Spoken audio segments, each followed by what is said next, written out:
Welcome to the Even Better podcast, where your host, Sinikka Waugh of Your Clear Next Step, brings you exciting content about making communities better by helping people get even better at work.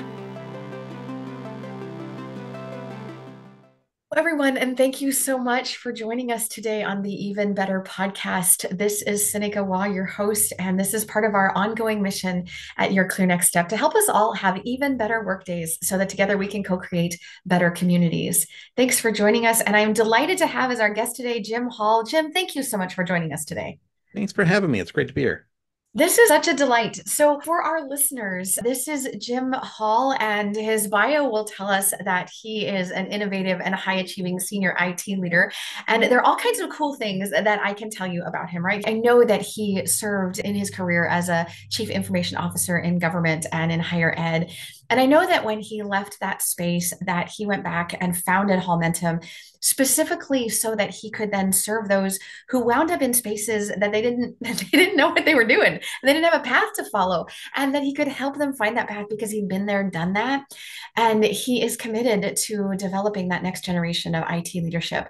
I've watched him do this in action. So when I do introductions, you guys know this, my listeners, you know this. I don't bring people on this podcast if I haven't met them and if I haven't seen them in action. So let me tell you where I met Jim, and we were at a conference together, and I heard Jim speak, and I heard his message, and I watched him do this in action. He was in a room full of, we were in a room, he was in a room presenting, and I was in the audience, and he was sharing this message that I'm going to have him share some highlights of that message today. And I could tell from just the way he spoke that we speak a common language, and that common language is helping the people in the room who want to be helped have a better day. And so, Jim, with that, I hope I didn't miss out on some of the things that you wanted to say, but fill in any gaps. The things that I know for sure about you is that you're walking the talk, and you're helping people. And I watched you do it at a conference, and it's part of why we're here today. But thank you so much for being here. Absolutely. Yeah. And yeah, exactly right. I've just to kind of a little bit more background on me. I grew up in my career through IT, right? I was started as a, hands-on systems administrator and, eventually hit a position where my supervisor after a contraction had left. And so I kind of volunteered to step up into a management role. And so I kind of had to learn things kind of the hard way on being a leader, but eventually stepped up into these leadership positions from management to leadership, where you're kind of thinking about strategic planning, and eventually into the CIO role as a campus CIO and in higher ed, and then chief information officer in local government. And so it's, developing some of these sort of strategic thinking sort of skills. Love it. I love it. And when I saw you presenting at this conference that we were at, it was one of those places where I could tell that you've got these coaching tendencies, right? You're a coach at heart. You're clearly a hands-on practitioner. You've been there, done that. I can also see that the bias for training, for conducting workshops, for making sure that the people in the room were getting it. They were learning, and they were taking away valuable pieces of content while they go. That was just really, really evident to me in that short time that we spent together. And that frankly is why you're here, because I believe you can transfer some of those same nuggets in just even in a brief moment that we have in this podcast. Yeah. And so kind of the way that this started, and so it was great to have you at that workshop. The way this kind of started is, working with people in leadership and in consulting, kind of see the same trends, right? People, when they're asked to do strategic planning, that's your opportunity to kind of get out and see things from the big picture, and where are we headed as an organization, and what should we be doing, right? To opportunity to kind of shape your activities and shape your organization. And I see the same mistakes being made, right? People tend, when they think about strategic planning, that they think, well, okay, I'm going to start from where I am. I'm going to look out 1 year. And so what's 1 year look like? Because quite frankly, most of us, when we do any kind of budget forecast and things like that, it's what does the next year look like? And so a lot of folks just kind of develop this range of about 1 year. They can think ahead about a year. And then it's like, okay, let's think ahead now 2 years, right? That's the next step, right? So after I'm there a year, what's the year after that look like? And so people kind of do this extrapolation. Okay, 1 year, 1 year, 1 year extrapolation. And it's not a bad idea, at least in terms of the thought exercise. But what I've always found happens is if you only think ahead like 1 year at a time, incrementally, and you start to plan ahead when people ask you to think long range, and they do this incremental sort of extrapolation, like, okay, next year, the year after that, what happens is you end up getting kind of off. And you develop this, oh, I'm going to be going, this is the path I'm going to be going on. It becomes hard to kind of adjust. And what happens is after a couple of years, you realize we are not on the path, right? That we need, and we end up doing some sort of a major correction. And so I kind of look at it in a different way. And so the way I like to look at it is the concept is interpolation, right? It's actually easier to interpolate than it is to extrapolate. And so it's this four-step method. And so step one is you're gonna imagine where we are, right? You have to understand where you are today, right? That's one endpoint. And so be honest with yourself, right? Where are we right now? I usually start with like a plus delta exercise. And actually I like to do a SWOT exercise, which I actually recast for my staff as like a plus delta now future, right? So what things are going well now, right? That's your pluses. And then what things not going well right now, right? That's your deltas. And so people are pretty good at doing plus deltas, right? This is what's working well. These are the pain points. But I also ask them to kind of like, let's split that diagram in half, right? And so on the top half, it's the now, quote unquote now. And so, yeah, okay, we just identified what's working well now and what are our pain points now. That's easy. But then you can also ask them, okay, think ahead a year, right? What's going to continue to be strong for us a year from now? And what things do we need to be changing in the next year to be okay in a year? This is a good starting point because you're basically identifying what your current state is, right? Your as is state. Absolutely. Um, So I'm gonna pause you right there, Jim, because I want to just pause because I'm thinking about all of our listeners, and some of our listeners are like, okay, wait, we're talking to a CIO, we're talking to someone who's deeply entrenched in or embedded in the IT space, we're talking to someone who's a consultant and he's going to talk strategic planning, and someone out there may be tempted to say, wait, this doesn't apply to me, and I'm going to dig in my heels right now and say, wait, it absolutely does apply to you, because the message of today is really about this idea of interpolation instead of extrapolation for strategic yeah, planning. And yeah. I want us to just make sure that we're really rock solid. So 4 steps to interpolation instead of extrapolation for strategic planning, and that we can use these ideas of strategic planning not just as a CIO looking for what is technology going to do for our organization in the next X number of years, but we can take these same concepts in our lives and in our small organizations, in our teams, in our businesses, in our day-to-day, in our family, in our career paths. So I'm gonna just pause for a second because I love this concept. I'm so enamored with what you're doing here and these 4 steps. We're gonna follow these all 4 steps. And I just wanted our listeners to remember that when we go down a path here, just because we're taking a path from a particular perspective doesn't mean it only applies from that particular perspective. Karate Kid taught us wax on, wax off, man. This stuff applies all over the place. Okay, so plus delta now future. Keep going Yeah, here. and so kind of backing up what you just said as well, right? So a lot of people are like, well, why do I need to think that far in the future, right? I mean, we can't, technology is going to change. That's always the pushback, right? Technology is going to change. Can we really predict things that far in the future? And you know what? If you're in an organization, you go and ask your CIO, you go and ask your CEO, they're going to ask you, I want you to present a long-term plan, right? We need to have some sort of a long-term plan. If you work in public sectors, we're talking about higher education, we're talking about government, you go and ask your board of regents, board of commissioners, they're going to ask you as the IT leader, you need to be thinking long range, right?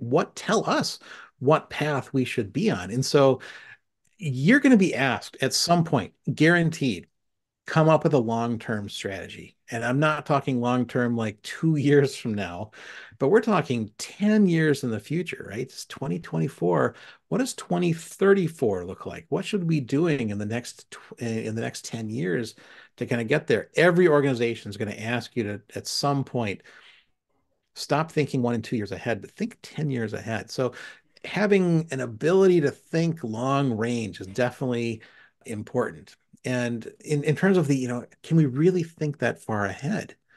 Well, the analogy I always gave is I can't tell you exactly 10 years from now what the future is going to look like. I can't give you like perfect crystal clarity. I don't have a crystal ball. Nobody does what 10 years from now is going to look like. There will be things I'm going to get wrong, but you know what? We can get a lot of stuff right. And the analogy that I use is my mom likes to do quilting. And so when she starts a new quilt project, I can't tell you at the start what that quilt will look like when she's done, but I can make some pretty informed guesses as to what colors and what patterns are going to be in that quilt. And so I'm asking you, when you do this strategic planning, think about what the patterns and the colors are going to look like 10 years from now in the IT space. And you can make a pretty good guess as to what those shapes, what those colors will look like in the IT space. And so, yeah, it's always, you need to kind of start by grounding yourself. I need to understand where I'm at, right? I can't extrapolate if I don't have 2 points. And so I interpolate rather. I can't interpolate if I don't have 2 points. And so I need to start with where am I right now, right? So that's why you need to understand what's working well, what are some things that are our pain points, right? We just need to be honest with ourselves of where we are. And then set the vision ahead. Like imagine 10 years from now. What's it going to look like in 2034?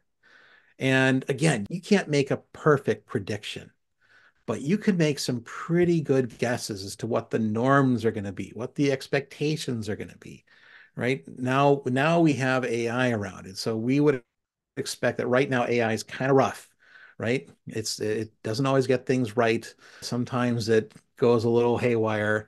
It hallucinates is the term, right? And so in 10 years, though, that's not going to be the case.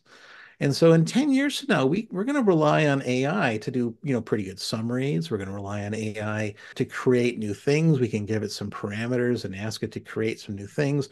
Coding will be a different thing. I'm not saying we're going to do away with programmers entirely, but a lot of the heavy lifting for the repetition, for automation may be done very well by AI 10 years in the future. So there's a lot of AI stuff that can happen in the future. Also, think about service delivery, right? So do you need to have people responding to all the common questions that are coming in? We have chat bots today. AI is going to make that way more conversational, way more fluid 10 years from now.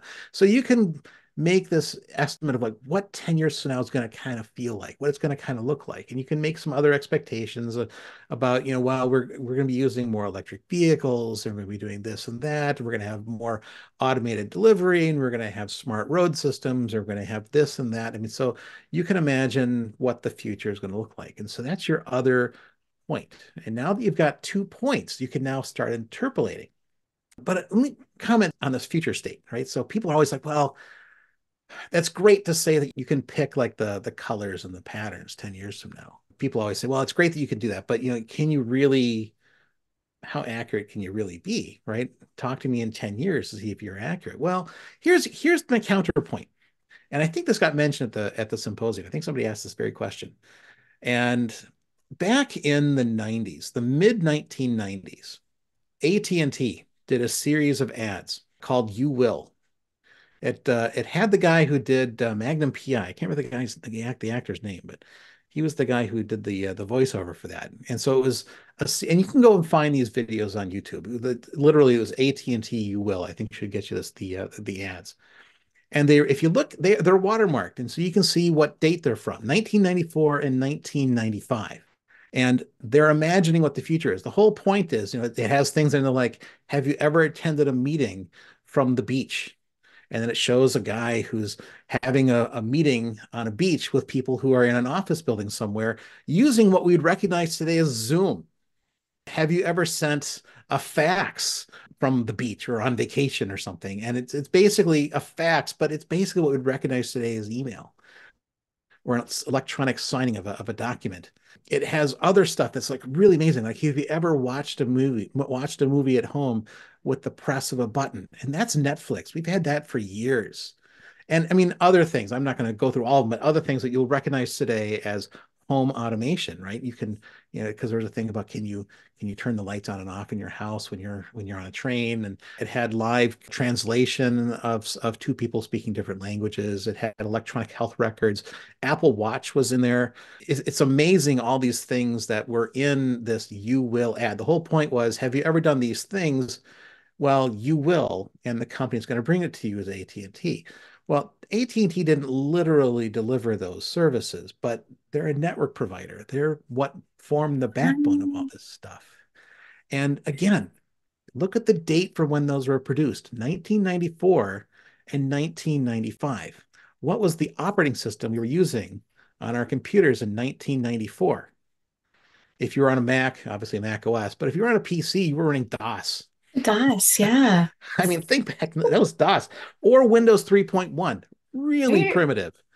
And we're imagining this far-flung future where that is commonplace today.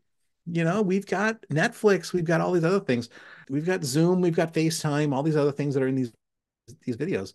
So yeah, you can imagine the future pretty well. Now, those ads, if you go back and look at them, they are 100% rooted in the lens of 1994 and 1995. So they had things done through kiosks and a lot of built-in terminals or things. And Sure. now it's on my phone, but it was a pretty good vision of the future. So it is entirely possible to imagine the future to some extent. The shapes and the colors. I'm not going to get everything 100% right, but as AT&T showed, you can make a pretty good guess, and you'll be pretty close. So it's worth doing the exercise to define that endpoint, right? You got now and you got future.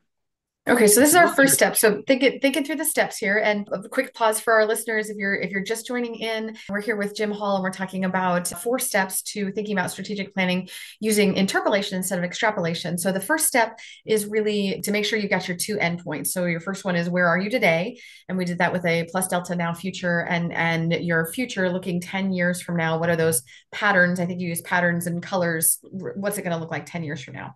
So that gives us our 2 endpoints. So what's the second step, Jim? What do we do next? So actually, step one was let's imagine today. Step two is let's imagine the future, right? So that's Okay. a separate exercise, really tough Okay. exercise, but it's worth doing. And Okay. then step three is let's now that we know what the 2 endpoints are, now you can start to imagine what are the mile markers that we're going to pass along the way, right? Between now and the future, what are the things that we're going to pass? Whether or not we're in the driver's seat, these things are going to happen, right? And so, we're going to expect, if you think back from the You Will ads from when they aired to where we are now, right? Eventually, we're going to have ubiquitous wireless networking. We're going to have fast home networks. We're going to have high definition video cameras in our computers and other mobile devices. I mean, those are assumptions that you can make based on the You Will ads. And you can do the same exercise for your organization, right?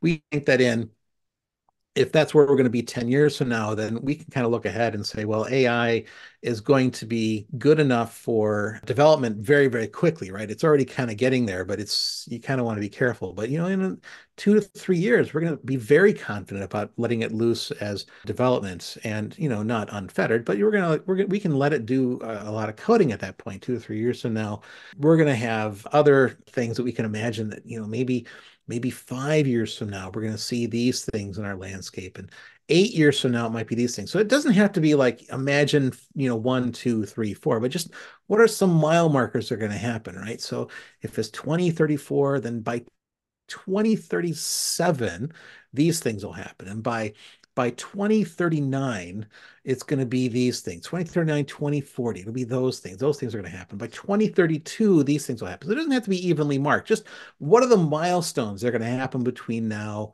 and then? And actually, it turns out, it sounds like now that that's going to be kind of a hard thing, but it turns out if you defined your current state and where you're going to be, that interpolation is actually way easier Mm. because you know where you are, you know where you're going to be, and it's like, okay, these are the things that are going to happen. Maybe I'm going to get the date wrong. I'm saying it's going to happen maybe 2038, and it might be 2037. Whatever, right? You're going to be close, right? You're putting some stakes in the ground and saying, I think by around this time, these things are going to happen.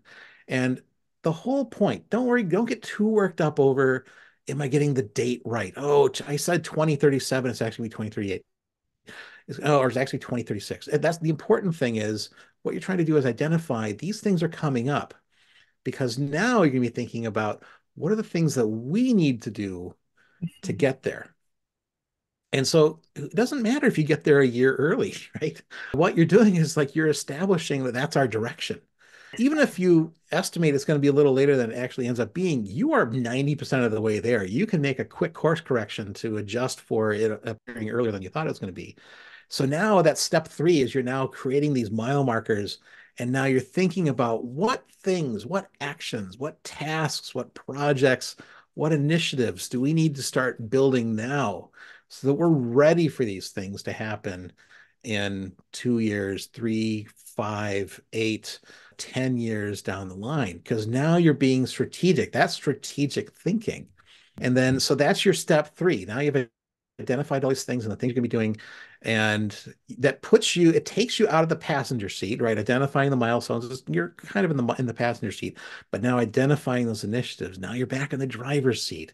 And that's real strategic thinking because now you know where you're headed. You're taking some proactive action to get ready for that future and to drive that future. And then step four, all right, now that we know that these things are going to be coming, these are our initiatives, right? We're going to be doing this initiative. It's going to get us there in 3 years. We got this other initiative that's going to get us there in 6 years. We got this other initiative that's going to be there in 8 years, right? Now, what do we need to be doing in the next year? Now you can start thinking about your short term. What are the things that we need to be doing in the next year that's going to build momentum along those lines, right? Not it takes you out of the mindset of that's a future me problem, right? And it starts putting you into that is a now me problem, right? So in the next year, these things need to be lit up. These projects need to be started. I need to request this funding. And so that allows you to go to your board, go to your CEO, go to whoever you are making requests from and saying, this is my long-term vision. These things are happening. And in order for us to have these initiatives in place, I need funding. I'm requesting this funding for the next year. And I'm going to set up a team that's going to do a bunch of data analytics. I'm going to stand up a team that's going to improve our IT security. I'm going to stand up a team that's going to be exploring some of the AI. I'm going to be doing these other things, right? All these different projects. So now you actually are strategic about it, even though you're now back into the 1 year time frame. And so that's why I always say it's like you're thinking strategically through interpolation rather than extrapolation. Because if you tried to go through extrapolation, it's like, well, the next year I'm going to need to do this, and the year after that I need to do this. But you don't really have that end goal in mind. You're just kind of thinking ahead step by step. But this really gets you into the where are we headed and where am I now and what do I need to do to get there? See, I think this is so very powerful. And as I was listening to your conversation that particular day, I was thinking about sometimes as you're prioritizing what are the things I need to do next, sometimes I need to get in front of a particular stakeholder or a particular stakeholder set because it's going to take me a year to convince them that this is a conversation we need to have, or I need to get in front of this particular stakeholder group because it's going to take them a year or more to get on board with this idea because this is such a significant change effort for them that we are going to need this different set of skills than they're offering today, or this different set of dynamics than they're used to today. Like as when we do this and we really look out this far into the future and then we back into it, we're not going to be ready for 10 years from now. And we back into these milestones. This is the ground that I need to lay today in order to get ready for that thing. And sometimes those actions are tactical projects that we need to initiate, and sometimes they're conversations that we need to start. So have you, as you're thinking about how you work with your stakeholders and with your customers and your client base on this, after you've done this strategic planning and you've had these conversations, what are the kinds of initiatives that come out of this? I mean, small, medium, large. Can you give us some examples of the kinds of things that have come out of strategic planning exercises like this? What do people walk away with as far as projects go? Well, it kind of depends on what kind of organization you are. And so, for Mhm. example, I did this with some government clients a while back, and we identified. So we in that case we worked with the entire team, Mhm. and so the entire IT organization. It was a smaller team, so it wasn't like a 100% room or something. But we brought the entire team together, and so that way everyone can kind of participate in that decision making process. And so I think in that point you really get a lot of people. Well, you're doing a couple of things by the way doing that. One is that you're getting a lot of perspectives coming into the room, right? It's no longer just one person at the top. And so it's you're getting a lot of different perspectives. You're also, by the way, getting a ton of buy-in, right? I mean, so Yeah. a lot of new leaders, a lot of new CIOs, a lot of new IT directors, they're like, oh, I'm being asked to do this, so I need to do it, right? I need to do it. But it's like, no, bring in your people, right? If you bring in your people, and that's what we did there. It was I think about a half day. You bring in your team, bring your team in together. Mhm. And by the end of the session, your team identified, this is where we think we're headed going in 10 years in the future. We had a voice in what we think 10 years from now is going to look like. And not only that, they also had a stake in actually what they're going to be doing to get there. And by the time you were done, I mean, at the beginning, you end up with a little bit of, well, can we really see that far in the future? Or you always get the same kind of pushback. But by the end, it's like they all bought into it, right? I was part of the decision-making process. I am not only understanding the vision, I was part of it, and I am now going to make it happen. They're invested. And so, what were some of the things that came out of that? Well, we're talking about smart road initiatives, we're talking about data initiatives, right? Those are the things that came out of that one. And so, what initiatives do we need to be setting up in our organization? Well, maybe we don't really, I think in that one, it was like, well, we don't really have much of a data analytics part of our team, right? I mean, because they were small teams, so they really have, like I think 20 people. So they didn't really have like a data analytics team. We really need to be thinking about data analytics. And so we need to be thinking about having people that can analyze our data and put it into some sort of a format and start thinking about some of these things that are going to feed into these systems that are going to happen 2, 3 years down the road. We need to have some people that are thinking about AI and the impact of AI. And so we need to start doing some pilot projects around what can AI do. I know in my organization was the feedback. I know in my organization, we're not ready for AI. Maybe we're not going to be ready for AI for another 2 years because it's kind of a scary thing in that organization. And so we're not going to be ready for, but don't wait 2 years, right? Right. Saying we're not going to be ready for 2 years doesn't mean I'm going to wait 2 years to think about it. Start thinking about it now, right? Do a pilot project. Have some people, couple people that are going to maybe be partial time. I'm not saying you 100% redirect them on there, but a couple people who partial time who are given specific requests, right? Not just go and play and see what you can do, but given specific requests. What can you do with this? Can we get AI to come up with this? Can you explore some things that are going on with Bard? What things can we do with it? Can you make recommendations? Do some research to make a recommendation for me in 2 months, 3 months about what AI can do for content generation, for website content, for answering questions, things like that, right? So these little pilot initiatives that's going to help drive your organization. Because again, you don't want to wait 2 years to start thinking Right. about it. If it's like, well, we're not going to be doing that for 2 years from now. So why? No, start doing it now. So you're ready in 2 years. Now what's going to happen is 2 years from now, if that truly is the mark, if it really is 2 years before your organization is ready, in 2 years, they're going to turn to you and say, all right, so we're ready for AI. You can say, and here's what we know. We've been doing exploration for 2 years. These are the things that we're ready to do. And these are the Exactly. recommendations I'm making to you that we can be doing at our county. And if it ends up being not 2 years, but say a year and a half from now, or even a year from now, they're going to come to you and say, wow, we just recognize we are behind the ball.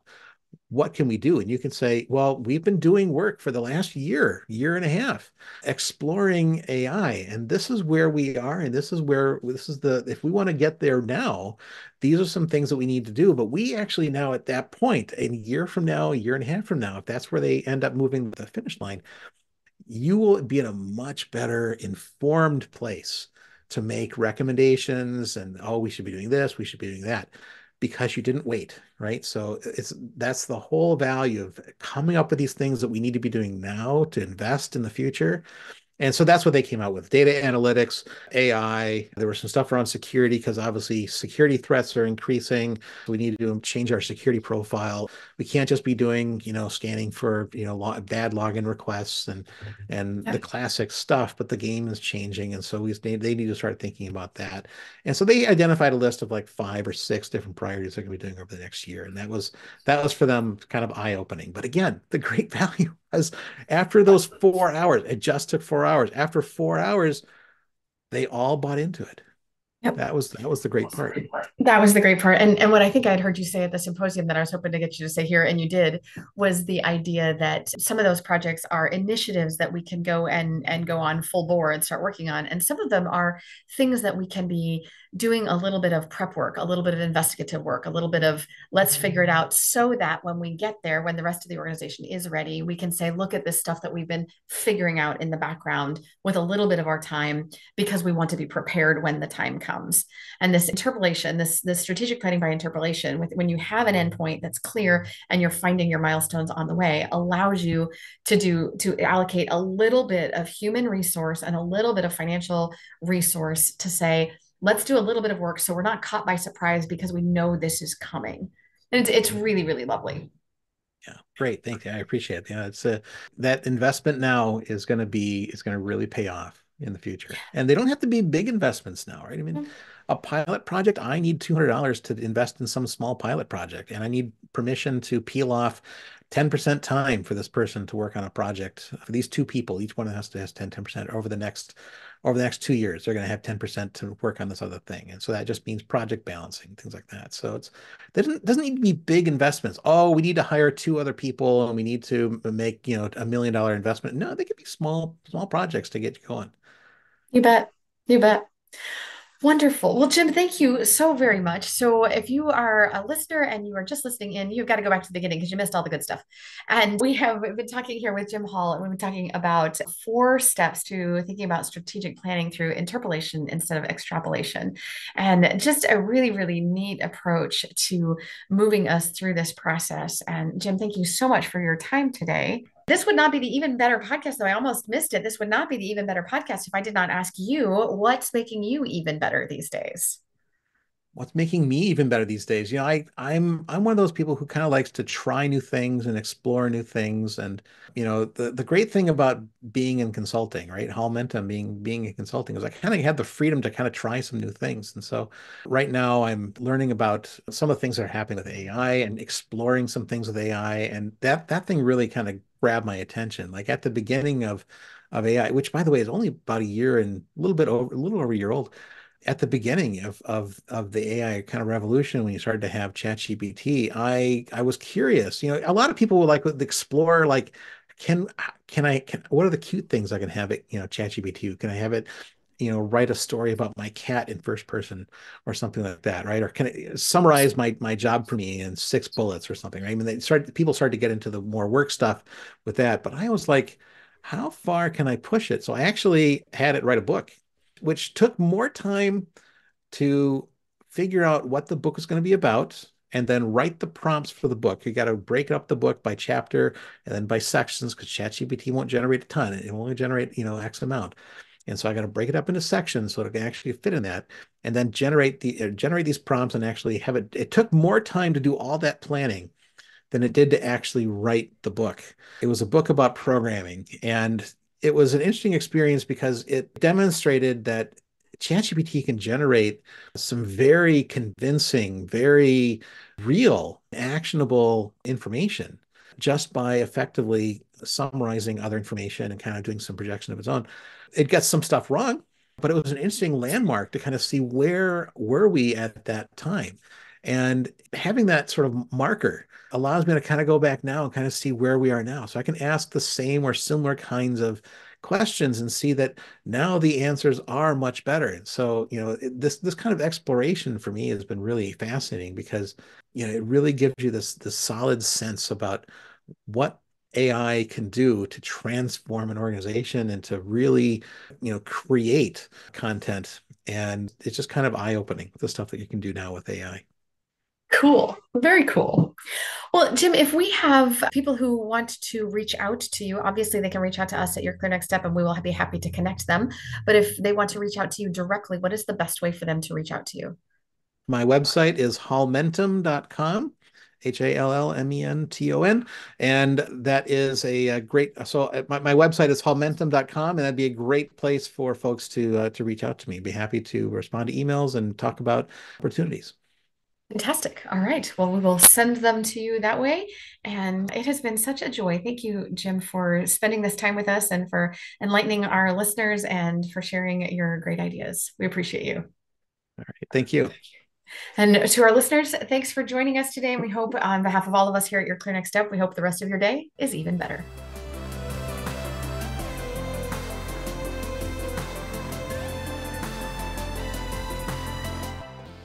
Thank you for tuning in today. The Even Better podcast will be back with more content soon. But in the meantime, subscribe to our podcast or check out our website at yourclearnextstep.com for more information. See you next episode.